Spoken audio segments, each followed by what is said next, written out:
مدت 3 روز از 25 تا 27 آگوست سال 2023 در شهرک قونچی ناحیه دیوشتیچی ولایت سوخت مسابقه بین المللی اوید به شهمات برگزار شد.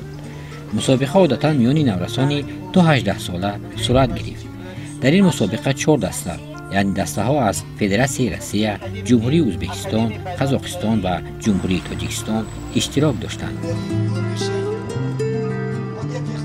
مسابقه بین المللی اوید به شهمات میان جوانان و نورسان تا 18 ساله طولی 3 روز در شهرک قونچی ناحیه دیوشتیچی ولایت سوخت جمهوری تاجیکستان برگزار گردید.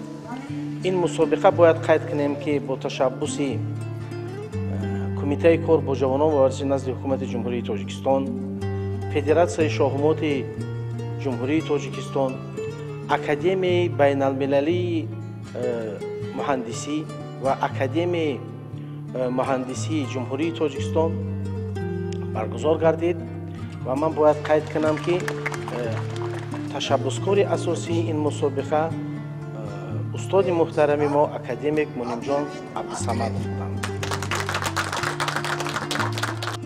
در مراسم افتتاح چهاربینی دایر به نقش شهمات در تربیت ذهنی انسان، رابطه های دوستی میان ورزشکاران کشورهای همسایه اظهار اندیشه کرده شد. دینیس اسمتولین مربی شهمات از فدراسیون روسیه می باشد و گفته وی چنین مسابقه ها بار اول است که دایر می گردند که برای تربیت ذهنی شهماتبازان هر یک از این کشورها نقشی کلان دارد. Во-первых, конечно, для нас было приятной неожиданностью, как нас здесь очень радушно и гостеприимно встретили, начиная от встречи в аэропорту и размещением в гостинице. Потом мы здесь посетили уже Каракумское море, посетили музей. В общем-то, нас вкусно кормят, здесь все замечательно. Созданы самые хорошие условия, чтобы играть в шахматы. Конечно, в чем польза таких турниров? В первую очередь, это укрепление связей между нашими странами. Я считаю, что это очень важно, особенно в нынешней ситуации политической в мире. Поэтому спасибо Таджикистану за такое приглашение, за такой турнир. از روز اول مسابقه شهماتبازان نورسی فدراسیون روسیه نسبت به دیگر اشتراکچیان بازی ها را با برتری آغاز کردند. Таджикистан очень хорошая страна. Я даже не ожидал, что здесь будет такая температура, плюс 35.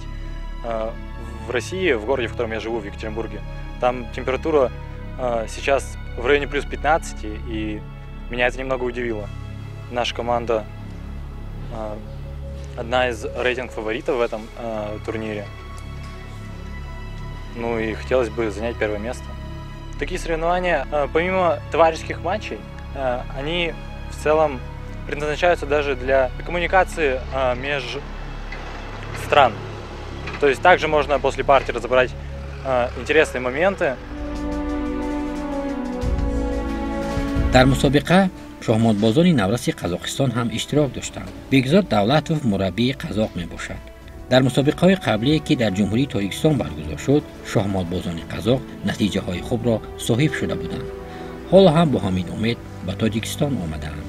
Мы приехали сюда на международный шахматный турнир по приглашению Таджикской шахматной федерации. Так, и вот, приехав сюда, мы узнали, что этот турнир организовывает ваш академик Муним Абдусаматов. Огромное спасибо академику, что он организовывает такой международный турнир. Мы очень рады вам, что вы нас пригласили. Турнир проходит очень на высоком уровне.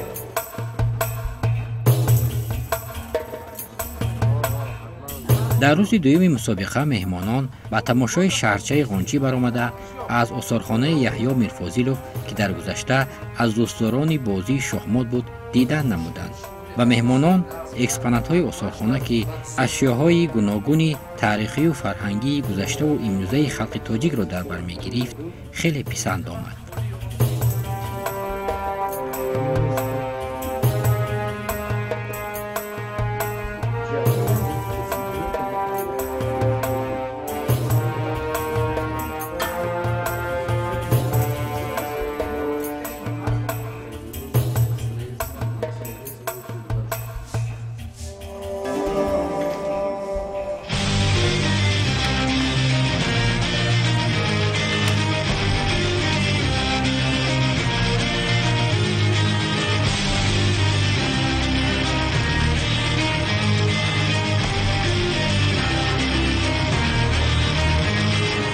шоҳмодбозбонуи қазоқ асила сейдуллаева дар бозии нахустини худ аз варзишгари рус шикаст хӯрд.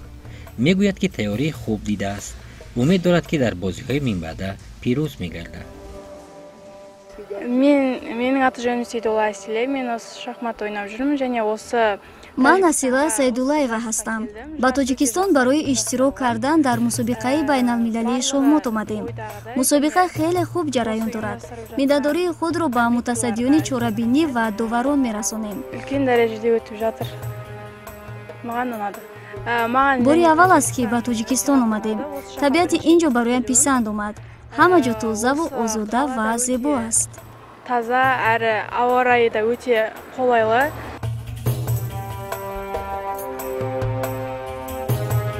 зулола ахметова иштирокчӣ аз ҷумҳурии ӯзбекистон мебошад. чанд сол аст ки шоҳмот машқ мекунад. бори аввал аст ки дар ҷумҳурии Тоҷикистон қарор дорад.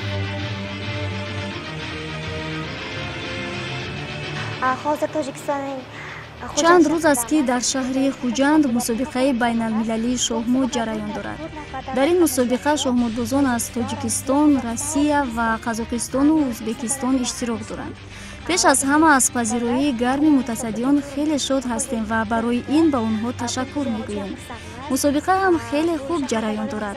дастаи мо дар ин мусобиқа ҷойи сеюмро гирифт. ба доварон ҳам ташаккур мегӯем ки холисона рафти мусобиқаро баҳогузорӣ намуданд. агар бори дигар дар Тоҷикистон чунин мусобиқа баргузор шавад, ҳатман меоем.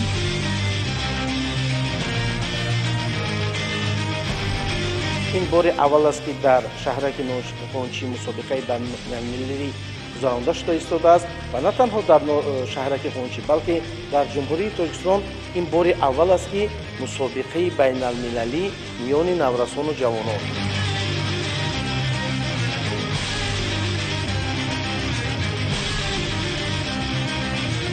Сам турнир, конечно же, это большая польза для развития шахмат в Таджикистане и вообще в целом в регионе.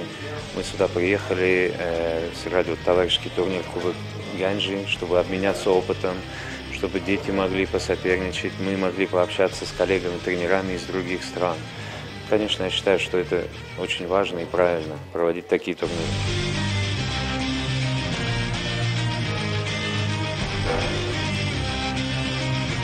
натиҷаҳои инфиродии шоҳмотбозони рус нисбат ба дигар кишварҳои иштирокчӣ хеле хуб буд. артём Пингин 2,5 хол, Роман Кузьмин 2,5 хол, Валада Фролова 3 хол ба даст овард. ҳамин тариқ мунтахаби шоҳмоти Россия иборат аз намояндаҳои вилояти Свердловск, Артём Пингин, Роман Кузьмин, Валада Фролова ғолиби мусобиқаи байналмилалӣ таҳти унвони ҷоми ғончӣ 2023 гардиданд. аз 9 холи имкон дошта онҳо 8 холро ба даст оварданд. Я двукратный чемпион Европы среди детей, двукратный чемпион области среди мужчин, международный мастер. Ну, соперники хорошие, очень крепкие, боевые, играют до последнего. Да все прекрасно, гостеприимно, очень нравится.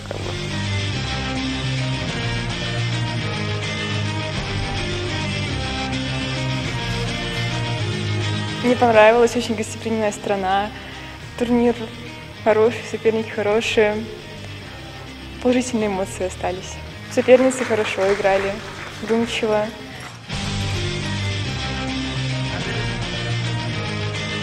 мунтахаби наврасони Тоҷикистон бошад бо 4,5 хол мақоми дуюмро дар ин мусобиқа соҳиб шуданд. шукрона Масҳабова аз иштирокчиёни ин чорабинӣ мебошад ки дар ин мусобиқа ҳунарнамоии хуб дошт. мусобиқа дар сатҳи хеле баланд гузашт. ҳарифони ман бисёр пурқувват буданд. мо дастаи Тоҷикистон хеле кӯшиш кардем ва ҷои дуюм гирифтем. зинаҳои баъдиро дастаҳои шоҳмоти наврасони ҷумҳурии Ӯзбекистон ва Қазоқистон соҳиб шуданд.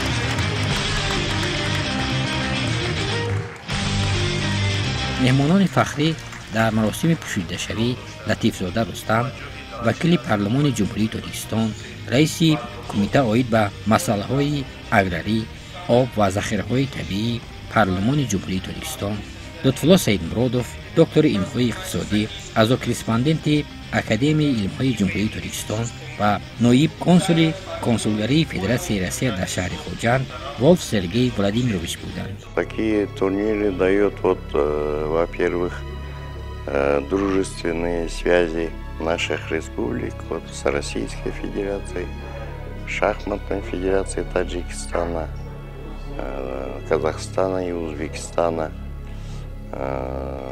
Вчера говорил академик Абсаматов, что он хочет следующий год еще увеличить число государств, хочет сделать этот турнир традиционным. Я очень рад, что этот турнир организовывается в маленьком поселке, где родился академик Абсаматов, в поселке Ганчи. Мы с удовольствием приехали сюда на этот турнир. Турнир, я думаю, будет полезно всем нашим детям, вашим детям, для молодых шахматистов.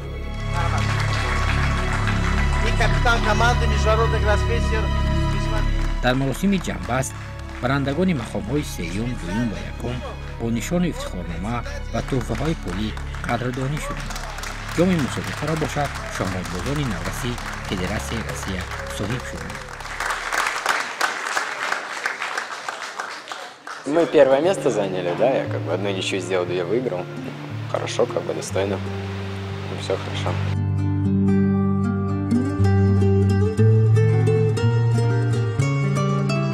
Хочу выразить благодарность в первую очередь Таджикистану в целом за вашу бесконечную гостеприимность.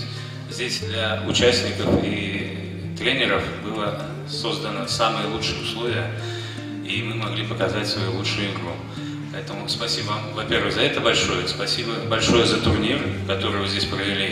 И спасибо нашим друзьям, соперникам из наших дружественных стран, Узбекистан, Казахстан, Таджикистан. С вами было очень интересно соперничать.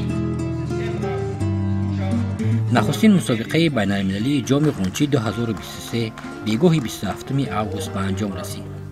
Федерасияи шоҳмоти Тоҷикистон ният дорад ки мидбаъд ҳам чунин мусобиқаҳоро роҳандозӣ намоянд, то ба ин васила шоҳмотбозони наврасимо тавонанд ки таҷрибаи худро бой сохта дар мусобиқаҳои байналмилалӣ бо муваффақият баромад намоянд.